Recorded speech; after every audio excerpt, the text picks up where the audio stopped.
အပိုင်းနဲ့မှာခမရတို့ထက်မြင်တွေ့ရမှာကတော့တွန်တူထားတဲ့မြေကြီးထဲမှာကော်ဖီပင်တွေကိုလိုက်ပြီးစိုက်ထည့်ပေးနေရတာကိုအရန်ပြင်းရတဲ့ညီးညူပြီးဘာမှမဟုတ်တဲ့သူများရဲ့လက်ကွက်တေးသေးလေးထဲမှာသူတို့ရဲ့အချောင်းနဲ့ထိုးစားရတဲ့အလုပ်ကိုလုပ်ရရင်တော့အရန်ပျော်စရာလဲကောင်းပြီးဘယ်တော့မှပြင်းရတယ်ဆိုတာကိုမရှိဘူးဆိုတဲ့မောင်မိုက်မလင်းရဲ့သူမရဲ့အချစ်မဆိုင်သူဖြစ်ခဲ့ဖို့တဲ့ကိုဆိုင်ဆိုင်ဝိုင်းရဲ့သူမရဲ့အချစ်ဦးမဖြစ်ခဲ့ရပြန်တဲ့ရှမ်ပါရှင်ကိုအောင်ဦးနဲ့တမီချော်လေးတယောက်ရှိထားတဲ့ကျွန်တော်ရဲ့အဖေလို့ပြောလို့ရတဲ့ဖေဖေဦးလုံးဆိုင်တို့ပဲဖြစ်ကြပါတယ်ဗျကျွန်တော်နဲ့တငယ်ချင်းတယောက်ရဲ့ကြာရတာဝန်ကတော့ချင်းတောင်လာလေးထဲကိုကော်ဖီအပင်ငယ်တွေတပင်းချင်းစီတေချာတဲ့သွင်းပေးပြီးတူထားတဲ့သွင်းတွေနားကိုတွားချပေးရတဲ့တာဝန်ဖြစ်တာပေါ့နော်ကော်ဖီပင်ရဲ့မြေဆွေးဘူးခွန်ကကြီးနေတာမလို့ချင်းတောင်လာလေးပြဲသွားမှာကိုလည်းစိုးရင်ပူပန်နေရသေးပါတယ်ဗ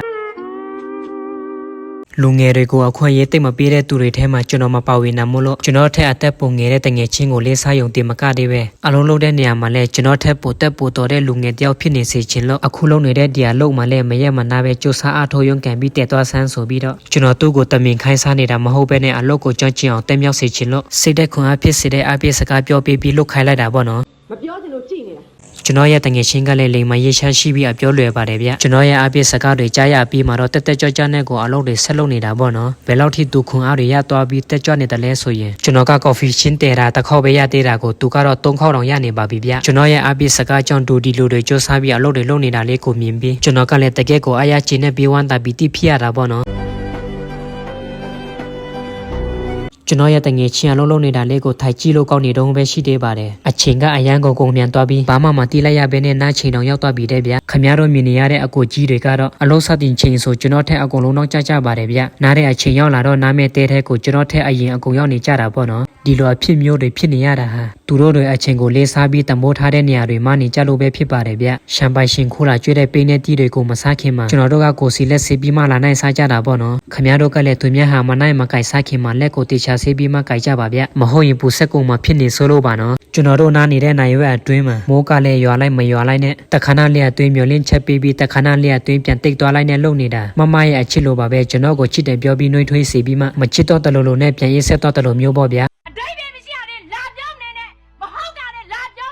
အလုံးမဆက်တင်မီမနဲ့ပိုင်တော့ကရှမ်ပိုင်ရှင်မီမွေးထားတာဟာဒီဟင်းကောင်းလေးကိုနင်းလေစားနဲ့တွဲဖက်စားရန်ဟင်းလျာပွဲလေးချက်စားဖို့ပဲဖြစ်တာပေါ့နော်ဟင်းလျာချက်ပြုတ်ဖို့ကိုတော့အလုံးလုံးတဲ့နေရာမှာလက်ကြောမတင်ဘူးဆိုပေမဲ့သူများဟာအလကားစားရဖို့နေရာမှာတော့ဆရာကြီးတယောက်လို့ခေါ်ထိုက်တဲ့တနခါလေးပဲညာလူထားပြီးအင်ရှင်မနေရာကိုတခဏဝီရန်စားထိုးချက်ကျွေးသွားမဲ့အကိုကြီးဆိုင်ပြုံးကတာဝန်ယူချက်ပြုတ်ပေးသွားမှာပဲဖြစ်တာပေါ့နော်ဒီအကိုကြီးအသားတုံးတွေအပိုင်ပိုင်လေးဖြတ်နေတာကိုကြည့်ပြီးအယံအယလွန်းလို့ရိုသားမှုကိုရှေ့ဦးဆုံးထားတိဆာရှိမှုနဲ့ပဏိမလာထားဆိုတဲ့ကျွန်တော်တို့လူကောင်းမျိုးကိုတခြားလူနဲ့ဖောက်ပြန်ပြီးမှာတယောက်တည်းထားခဲ့တဲ့မမလေးရဲ့အချစ်ကယူနာမရှိတဲ့အသေးလေးတွေကိုလည်းအဲ့လိုလေးအာရပါရအပိုင်ပိုင်လေးဖြတ်ပစ်ချင်တဲ့စိတ်တွေတောင်ထဖောက်မိသွားတာပေါ့နော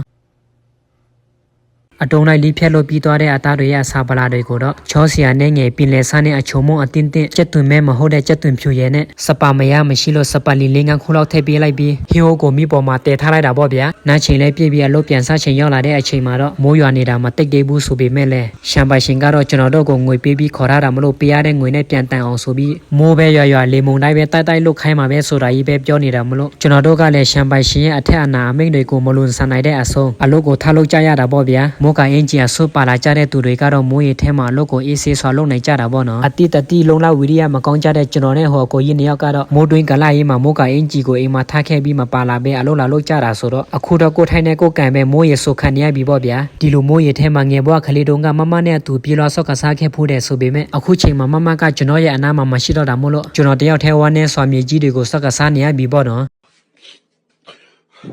မိုးရေထဲမှာကလေးကလားတွေလိုမြေကြီးတွေကိုဆော့ကစားကြရင်နေ့လယ်စာသမင်းစားချိန်ရောက်လာတာပေါ့နော်ဟင်းတွေကိုတယောက်တစ်မျိုးစီထုတ်လာကြတော့ဟင်းပေါင်းဆော်အလင်းဖြစ်သွားတာပေါ့နော်ကျွန်တော်ဟင်းပေါင်းစားရတာကိုအရန်ကြိုက်တယ်ဆိုပေမဲ့သူများနဲ့အရင်ပေါင်းဖက်ပြီးသားဖြစ်တဲ့မတွေကိုစားရမှာကိုတော့မကြိုက်ပါဘူးဗျ